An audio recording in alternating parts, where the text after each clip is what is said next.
Magandang araw mga kaibigan, may balita at updates po ako sa inyo sa Gilas Pilipinas. Bansang Latvia may banta agad sa Gilas para dito sa FIBA OQT. At etong si Kai Sotto maaari talaga magkaroon ng conflict sa kanyang schedule dito sa kanyang NBA at dito sa FIBA OQT. Simulan natin dito mga kaibigan ha. Ngayon lumabas na po ang official draw ng FIBA OQT. Papaliwanag ko po sa inyo ito ng mabilisan. Ito yung mismong bracket mga kaibigan. Latvia po ang venue. Yung top 2 teams po dito sa standing sa Group A and Group B ang maglalaban po agad sa semifinal. So dalawa lang ang malalaglag. Isa dito sa Group A, isa dito sa Group B. So mga kaibigan, for example tayo yung nag-first dito sa Group A. Ang makakalaban natin, yung second sa standing ng Group B. But realistically mga kaibigan, kung mag-second tayo dito sa bracket natin, makakalaban po natin yung first place ng Group B. Feeling ko mag-first dito sa Group B yung Brazil. Sumabigat din talaga ang dadaanan ng Gilas Pilipinas. So mga kaibigan, ang official schedule po pala ng laban ng Gilas ay ito po. July 3, kalaban natin Latvia. At ito July 4, Philippines versus Georgia. So ibig sabihin, back to back mga kaibigan na magiging laban dito ng Gilas. So matinding challenge talaga yan sa mga players natin. Ang mahirap pa dito mga kaibigan, malakas pareho po talaga makakalaban natin, dalawang European teams at home court pa po ng Latvia. At nagbanta na agad itong bansang Latvia sa mga makakalaban nila kasi tinignan ko po yung official pages nila at dito may nakita ko, may post sila about dito sa laban nila sa OQT.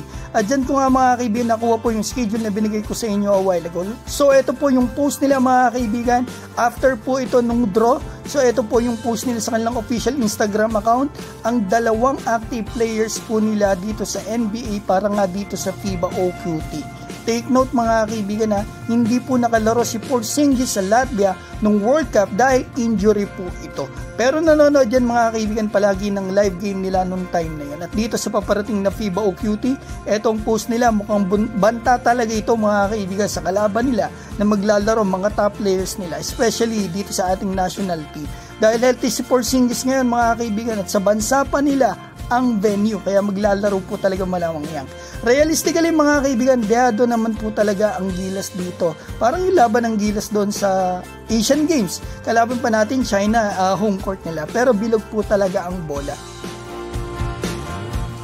Kaya naman maaari din po talaga tayong manalo dahil napatunayan na yan ang Gilas sa Asian Games. Mas maganda kung kumpleto ang Gilas at andyan yung mga players natin na kailangan natin. Si AJ Edu na solid ang nilalaro sa Japan. Si Renzo Bando na grabe ang nilalaro sa Taiwan. Jordan Clarkson, sana itong makalaro kasi possible hindi makalaro itong si Justin Brownlee dahil sa FIBA suspension nito. At kung needed ng point guard talaga, ito si SJ Belangel nandyan. Ito pa si RJ Abarientos, tested na rin sa FIBA Games. At ito si Kai Sotto. I'm sure healthy and stronger na siya next year. Ang concern ko lang talaga is first week ng July ang FIBA OQT. At ang NBA ni Kai, first week din ng July po, mostly ang NBA Summer League. So mga kaibigan, maaari talaga magkaroon ng conflict dito sa schedule ni Kai, pero meron namang FIBA break yan. So mag-a-adjust ang NBA dyan. Kaya sana wag po sanang magkaroon ng conflict. Kasi kung titignan natin yung last 2 years ni Kai na pagpasok o pag-try dito sa NBA, yung mga time na yan, nasa Amerika po kasi si Kai ng time na yan Kasi may mga private workout, merong mga training camp, diba mga kaibigan, kaya nandun siya ng ilan buwan, ng mga June at July. Sana wag magkaroon ng conflict kasi maaari talaga baka mamaya mauwi dito, mamili si Kai kung alin ang pipiliin niya, yung maglaro dito sa FIBA OQT or dito sa kanyang NBA. Talagang medyo mahirap na desisyon na niya kung talagang kailangan mamili. Pero mas maganda hindi kasi may preparation din ng Gilas mga kaibigan. Kailangan mga at least 1 month o isang buwan talaga nandito ka kasama ng Ensire 19. Sana kahit ano man ang mangyayari, sana makalaro dito si Kai sa NBA stint niya, sa mga workout niya dito sa Gilas Pilipinas. Sa coach naman, mga kaibigan, napakahalaga niyan. Kasi yan po ang utak ng team. Sana si Coach Tim Ko nang humawak dito dahil tested na at mautak po talaga yan. Pero kung hindi man siya ang kunin ng SBP, sino ang gusto nyo na humawak ng Gilas Pilipinas sa OQT? Magandang tanong yan.